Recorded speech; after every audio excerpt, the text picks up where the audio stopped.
Hey guys, good morning. So I did want to make a part two about Bed Bath and Beyond and the CFO, um, Arnal. I forgot his last name. Um, but Arnal, rest in peace to his family, himself. Obviously, a big tragedy all around.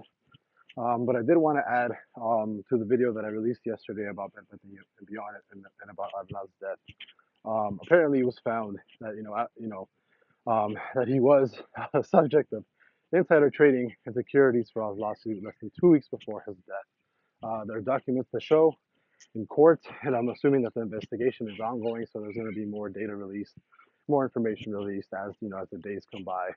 Um, but it does seem like um, while his death may have not been 100% part of just Bed Bath and Beyond and possible financial reasons or reasons being from just the company itself. And I'm sure when it comes to things like this again, as of right now, I think it has been it has been it is being deemed a possible suicide, and it will not be deemed a obviously like a murder or somebody pushed him off until the investigation fully runs through.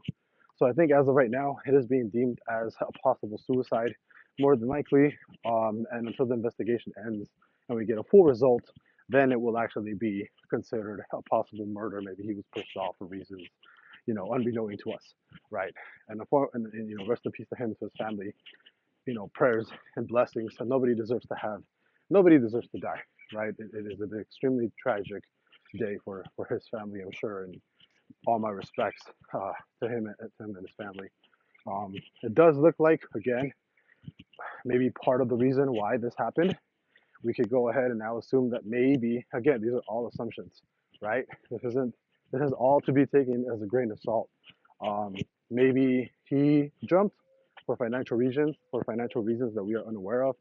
Maybe somebody that was in Bed Bath and Beyond lost a lot of money and they wanted to get back at him. So maybe they're the ones that pushed him off the building again.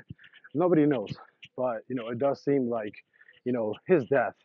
Uh, there's a very high probability that it was related to Bed Bath and Beyond financials directly. So I'll see you guys later. Bye bye.